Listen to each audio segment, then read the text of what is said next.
Hello one and all, Musto0063 here for some more Mega Man 7. And well, neither of these stages is particularly high up on my favourite list, but let's go after, I can't believe I'm saying this, the lesser of two evils, Turbo Man. Moving a tiny bit to the right, just after having teleported in, triggers a Truck Joe chase. Shoot the Joe 16 times, and do it quickly before you run out of road. Of course you have to keep your distance and deal with other enemies along the way, so that's not always straightforward. Now, honest to God, my phone rang for like half a second while I was recording the footage here, and it just completely took me by surprise. I don't know why I didn't restart.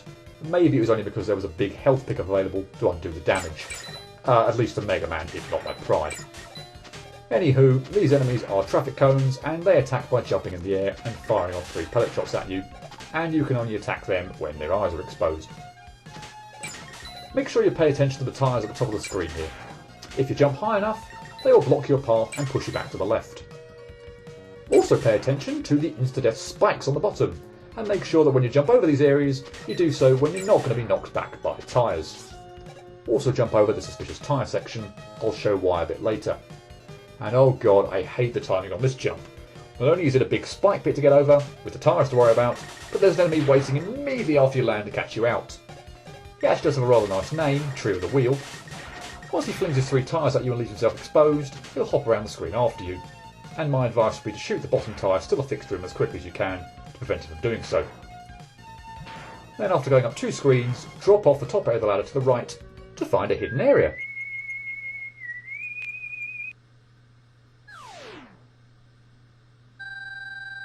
Mega Man, have you collected the R, U, S and H circuit plates? Why yes, I have. Cool, but remember, the Super Mega Man armour is too bulky to allow you to slide. Good luck, Mega Man. I'll see you later, if you survive. So that's the second of 2 chats with Proto Man. There is a third, and I'll show it off in a later video. Now we've got some filler here, because there is an item I want in this vicinity, but I initially used Rush Search on the wrong platform. Yay! So in the meantime, here's a little demonstration of the Super Adapter by the way. Let me say that I am now aware that there are additional places you can use Rush Search to dig in order to find Mega Bolts. Again, very specific places, and only about 6 or so in the game. Unfortunately, I don't show off where they are on this Let's Play, primarily because I didn't even know about them at the time I recorded this, so apologies. If you're really interested, there are guides out there that tell you the location of these Mega Bolts, which incidentally are the equivalent of 100 regular bolts, and would help out a lot with buying items from the shop, if you ever need to do so.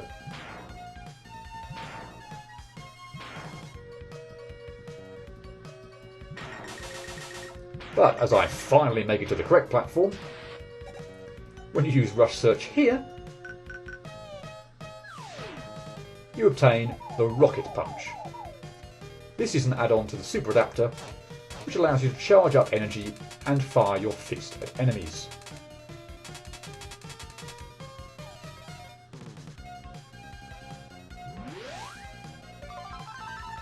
It is phenomenally good at taking out an otherwise irritating foe, but I'll save going into that in more detail for another time.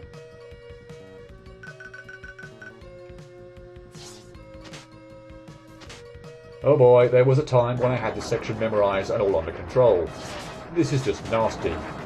You can make things potentially a little easier on yourself by using the freeze cracker to freeze the fire pillars, but equally you can end up blocking your path through, so use it wisely if you choose to at all. And joy upon joy, a Quick Man laser section. Yes, these fire beams are one-hit kills.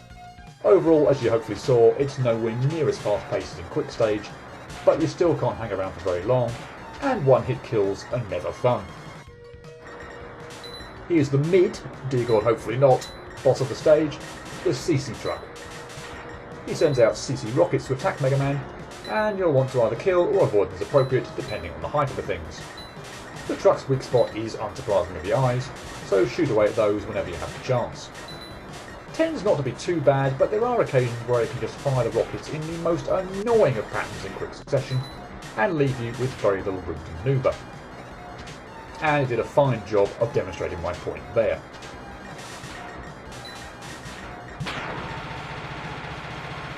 Beat the truck and you get a breather screen before the boss. A few minimalistic enemies that only take 1 or 2 hits to kill. And can actually be a good farming spot if you ever find yourself low on health. Oi, I hate that level. And I don't much care for you either, Turbo Man, despite the somewhat slighter attack pattern. Now remember how that fire came down from the ceiling? I'll be making plenty of reference to that from this point onwards. In terms of the cycle, his first move is to fire a Scorch Wheel at you. It's homing by the way, so you need to get out of his way. It then travels up the wall to the ceiling and rains fire down on you, seemingly dropping at random, at least on the GameCube Anniversary Collection version. He'll then try to pull you into him, not sure how he does this, but okay, and you'll need to slide in the opposite direction to guarantee your safety. He then transforms into a car, and between 1 and 4 times, tries to ram into you. This attack hurts like hell. You need to listen for a revving sound and jump once you hear it. That sound is a tell for when he's going to ram you, and it's not always the same length of time until it sounds. Ugh. But it looks like we're done. Last hit. Oh, screw you. Die already. And thanks for screwing up the game audio while you're at it.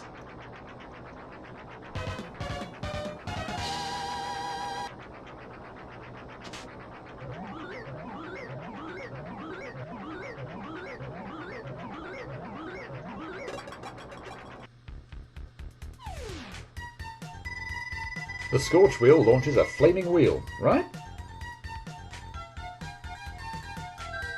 Yes, and the wheel may also burn the things it touches. For my extensive troubles, I get Scorch Wheel. Oi, anyone reckon I can't perfectly run this stage? Certainly wouldn't blame you for thinking that way. It's, however, at this point in time that I can start to feel rather smug.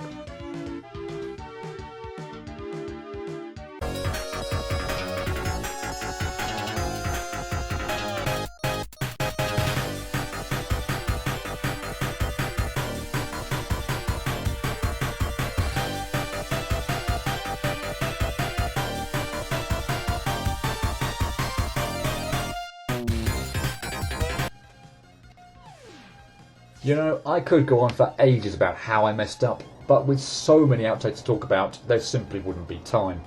So I'll constrain myself slightly to simply pointing out where I got hit and a rough estimate of how many times. Something like half a dozen run enders on the Joe Chase. Trust me, it's not a nice way to start the level off. And a couple or so screw-ups on these traffic cones. Not something I really should be getting hit to, but general clumsiness is always going to happen every now and then. Probably around half a dozen outtakes on this screen. Some to the traffic cones, which again really shouldn't be a problem, but most to the irritatingly placed trio of the wheel after the long jump over the spike pit. Although, don't discount a few times where I messed up the jump and actually got knocked back onto the spikes. Thankfully after that, there's some respite, as the second trio isn't anything to worry about, and if you simply climb the ladder as fast as you can, you'll automatically avoid all these tyres.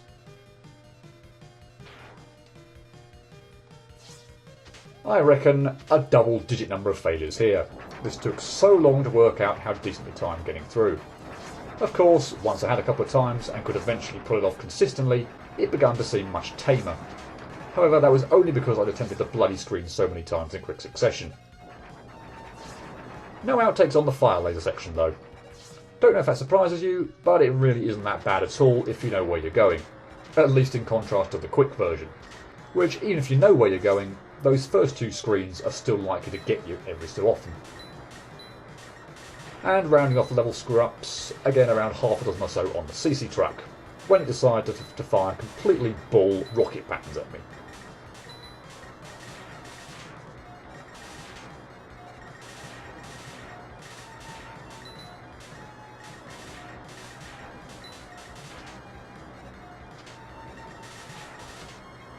Now, I said at the beginning of this perfect run that I wouldn't have time to go into much detail about how I got hit.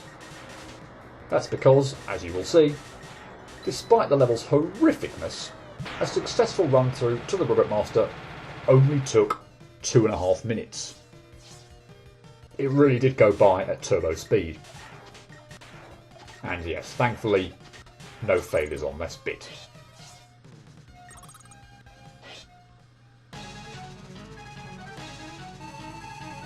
Oh, I hate you. This damn Scorch Wheel of yours in particular. You cannot seem to leave the falling fire on the Anniversary Collection as you could on the original SNES. That's what caused about 80% of all my failures, and there were a lot of them. There's also a really nervous moment when you need to get away from Turbo Man before he pulls you toward him, but the fire on the ground is smack bang in your way.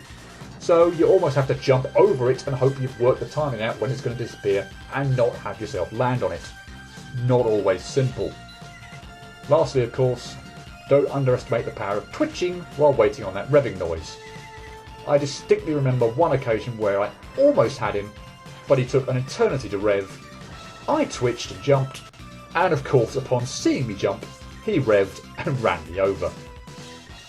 Believe me, it felt like a car really had run me over in real life.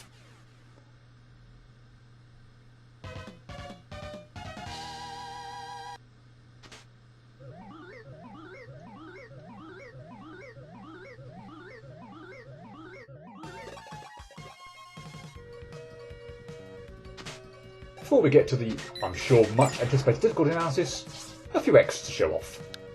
Firstly, what happens if you fall through these tyres? That's right, another Truck Joe, and this time you have even less time to deal with damage in. It's not impossible, I almost pulled it off in this demonstration, but found myself typically, I think, one shot short. It also sends you back to the first screen with the traffic cones, so you have to redo this whole part of the level again. Fun times.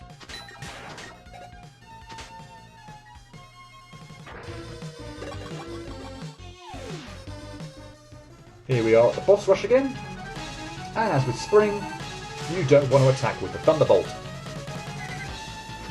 Turbo turns invincible and becomes super speedy.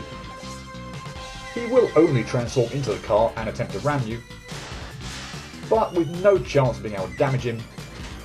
This really isn't something you want to be doing, save for entertainment value.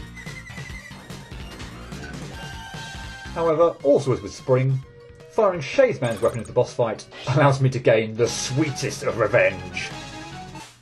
Die, you bastard!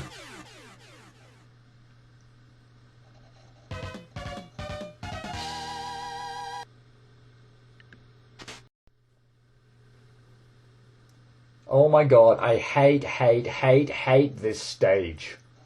Easily one of, if not the hardest thus far I've managed to achieve a perfect run on. And largely because of what looks like yet another difference between the original game, SNES in this case, and the Mega Man Anniversary Collection version of the game with regard to the Robot Master.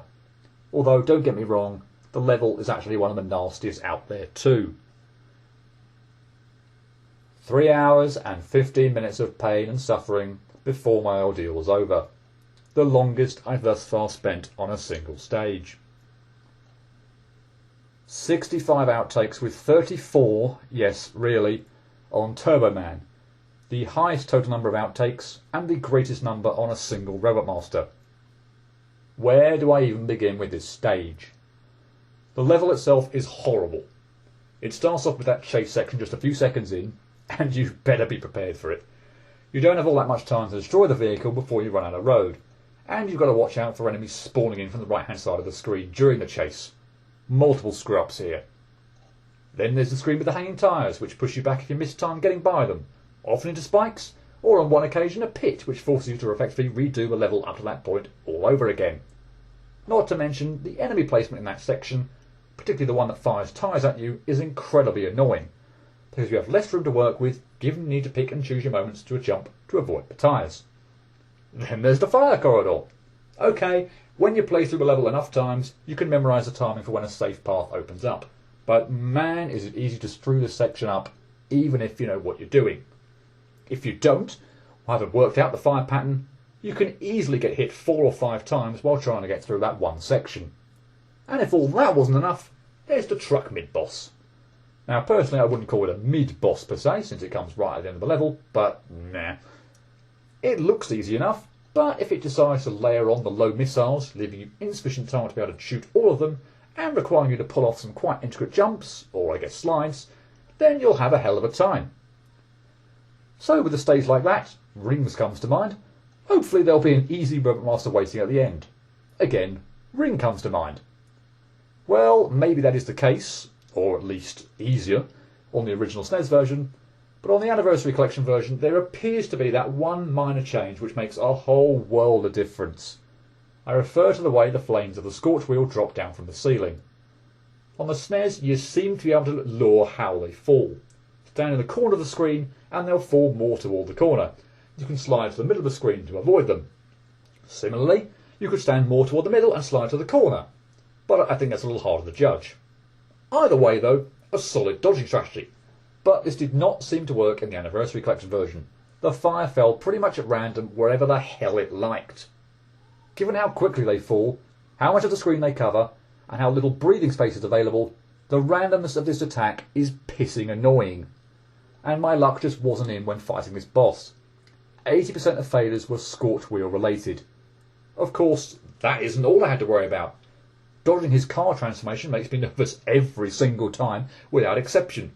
It is also easy not to react quickly enough to jump over him before he drives into you, and on the flip side, if he takes ages to rev up, it's all too easy to twitch and jump way too early, leaving you with nothing to do except land on him. And okay, it might seem as if I'm complaining about everything now, but I'd also like to add that the boss music, which I like by the way, is quite loud, and sometimes it can be difficult to listen out for that screech sound, his tell for when he's going to ram at you. Maybe though that's my fault for not adjusting the in-game audio.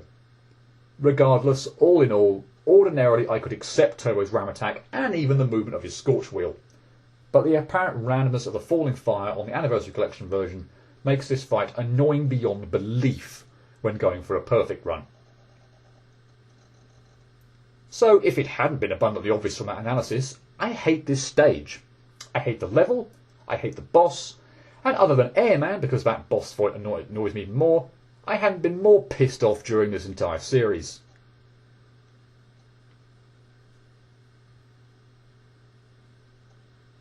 Turbo richly earns the highest rating I can possibly give him, having actually managed to get the successful perfect run, 9 out of 10. To date, only Shadow scored this highly, and thanks to its apparent Anniversary Collection quirk, Turbo stage was far worse for me, for the reason that when comparing the levels, well, what am I talking about? You can't even compare them. Shadow's is a cakewalk, Turbo's is a death walk.